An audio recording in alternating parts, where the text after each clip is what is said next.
Hey, what's up guys?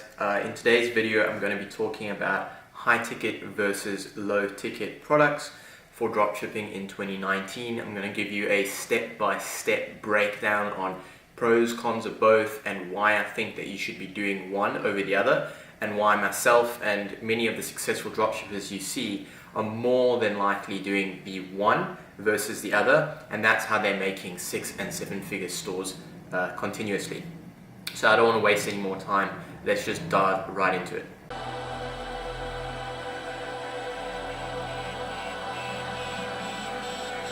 Alright, so since this is a step-by-step guide, I think it will be really useful for me first to just show an example of a low ticket and then a high ticket, and then just compare some of the differences between the two, because I think a lot of people seem to be misunderstanding which one is which.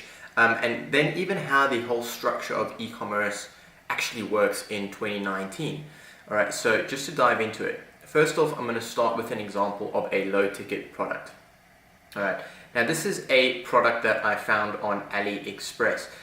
It is in the kitchen niche, which is a really good niche. I would recommend it. There's tons of buyers and a lot of money. But essentially you can have a look at the product. This was a previous winner, so I wouldn't recommend trying to sell it yourself, but you can instantly see the need and the appeal for it. Again, it's one of those things that it just makes people's lives easier. They don't necessarily need it, but it's something cool, and one of the biggest selling points is, it actually solves a problem, which is it's now a lot easier to cut things like lemons and tomatoes in very thin slices, etc. Now, the product cost, including shipping, always include your shipping, it's what I always recommend, was $3.60. This is coming straight out of AliExpress. Then the potential selling price, which is just what I would recommend for this product, is $14.95. That's a fairly good selling price, I think. Now if you just minus those together, you're going to get your gross profit of $11.35. In my opinion, and this is just my opinion, but I think that a low ticket product is anything classified where your gross profit is less than $20. I have done tons of research into this for you guys, and most people seem to agree that $20 is kind of the break-even point between a high ticket and a low ticket product. Okay, so once you've got that, moving on, this is a high ticket product that I found. Again, this is another winner that did insanely well. We are actually moving into the Western summer period, so I actually would recommend maybe trying this product. I definitely think it could win again. A lot of people are going on holiday and it's getting hotter again. But it's essentially just a waterproof wizard drone. So it does a lot of things, like it can record you having a fun time. You can obviously just play with it, and essentially it has the ability to dive in and out of water, and I believe it can also like slide over water, and you can just have a ton of fun with it. Now this is a high ticket, so the product cost is $59.49. Okay, so just to go over it again to compare it, product cost $59.49. The previous one's product cost was $3.60.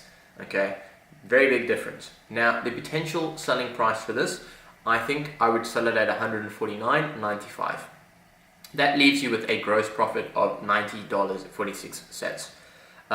Very big difference between the $90 and the $11 from the previous low ticket product. Okay, so again, anything below $20, I would recommend classifying it as a low ticket product.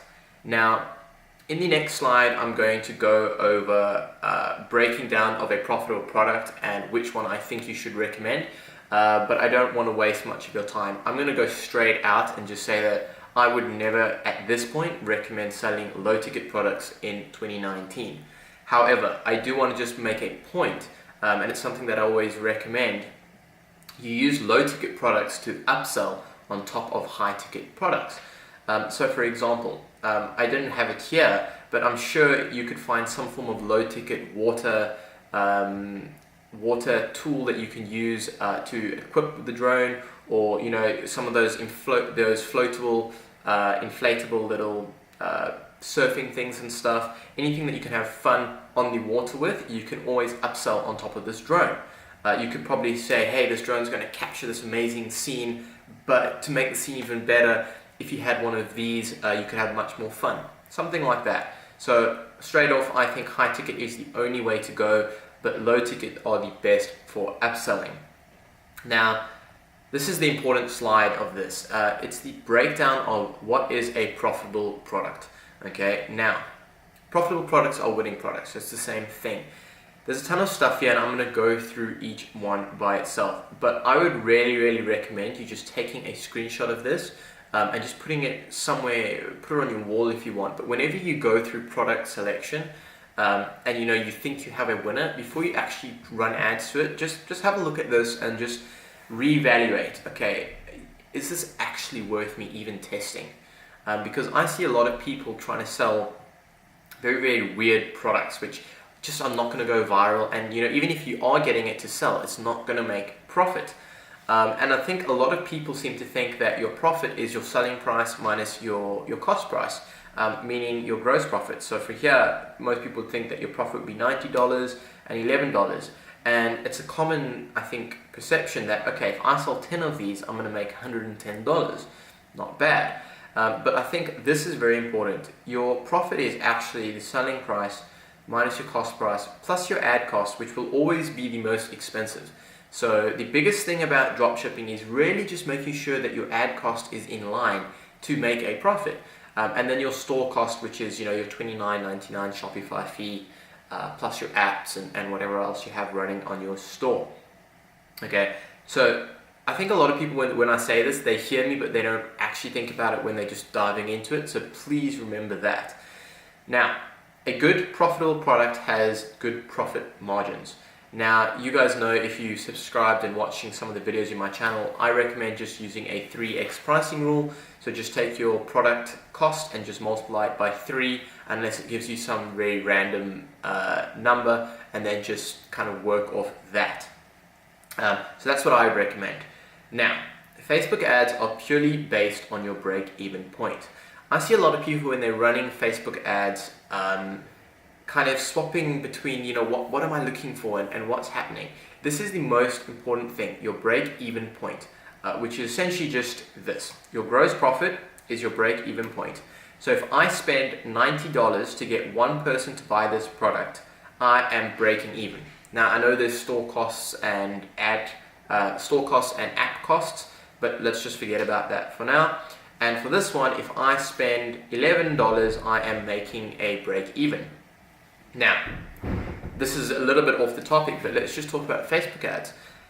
In 2019, if you are watching this video currently in 2019, you cannot be running even $5 a day ad sets. I would strongly recommend that you guys start at $10 per day on one ad set. As you know, Facebook ads get more expensive every single day. $5 ad sets a year ago used to work tremendously well. Today, I would recommend just starting off at $10. Now, let's look at this low ticket product. If we are spending $10 a day, that means to make break even, we need to get one sale per day. To make a profit, we need to get 2 sales a day. And even then, with 2 sales, we're not really making much profit. So, to really start making a profit, you're going to be having to spend a lot of money and get a tremendous amount of sales, which leads me to the next thing. More sales equals more chargebacks and more customer service. If you have a look at some of these screenshots and stuff of real people who are running really successful stores, you'll see that they're doing massive days and not many orders. And the reason is, number one, their Facebook ads, they're able to optimize around a break-even point. But also number 2, chargebacks and customer service only cause problems in dropshipping. And the more orders you have, the more likely you're going to get those problems. And the less orders you have, the less likely you will be able to have lots of chargebacks and customer service. So you definitely want to try and make sure that you get as little of this as possible. So that's another reason why you want to be focusing on a higher order value and less overall sales. The next thing is low availability. A profitable product has low availability because you're not being undercut. I'm not seeing the same product 100 times in my Facebook feed. And this is the problem. Most dropshippers, when they're just starting out, they're just going to go for, you know, these type of low ticket products because they know that they don't have to invest a lot of money. Here we're talking about breaking even at $90. So effectively, I could run a Facebook ad at $90 a day, okay, just to break even. A lot of new dropshippers are not going to do that. You know, they're going to go for these types of products. So what happens? It means that you've got 1,000 people advertising this and only 1 or 2 trying to advertise this. So low availability are always the products which do the best, okay? And the next thing, a lot of people are going to say, yes, but is someone going to, you know, buy a product like this for such an expensive cost if they've never heard of me, they've never seen the store before? And that goes back to, you need to make sure that your product provides true value and touches the emotions of the customer. If you're providing something which is going to actually solve a real problem in someone's life, or in this case, it's just going to give them that wow effect, and you know, this goes into social vanity, they can put it on social media and stuff with all their friends, and they can just have more fun. Then people don't mind paying a lot of money because it's actually hitting them on an emotional level. What you don't want to do is be doing something like this, where people are kind of working out in their head, does it equal the amount of money that I'm paying? Is it worth it? You don't want to do that. You want to have a product, something like this, which, you know, just hits them with an emotion, which is just like, that's really, really cool, I want it. And then people just act on, you know, emotion. And when people act on emotion, they just buy. You know, they don't do much thinking about it, to be honest. And that really just covers why in 2019, running ads for these type of products, you're just setting yourself up for a loss. It's going to be incredibly difficult to scale this because you're going to get tons of other people jumping in. It's going to be really, really difficult to maintain a very good profit margin, where these high ticket products are much easier to get into. They're much easier to make profit, and overall just actually set yourself up for more success. So I didn't want to spend too much time on it. I think that covered the majority of it. If you guys have any questions, let me know down below. I'm also, for this video, doing a thing where if you comment down below, I'm going to choose one person out of the comments to give a free consultancy call, so you can give me whatever problems you've got with your store and stuff, and I'll have a look at it and see if I can help you, and we can take it from there. Otherwise, go ahead and implement this straight away. If you're looking at products now, only go and look at some of these ones that qualifies in each of these points. Otherwise, if you are running a dropshipping store not successfully and doing low tickets, then I would 100% recommend that you just move over, at least give a high ticket product a chance. And even when you do go and watch, I'm assuming, some other videos around dropshipping, when they're showing you sales and stuff, just look at the number of sales versus the revenue. And you'll see that anyone who's making 6-7 figures and dropshipping successfully, they're not chasing after $11 profit margins. You know, they're going for $90, etc. So I hope that helped, guys, and I will see you in tomorrow's video.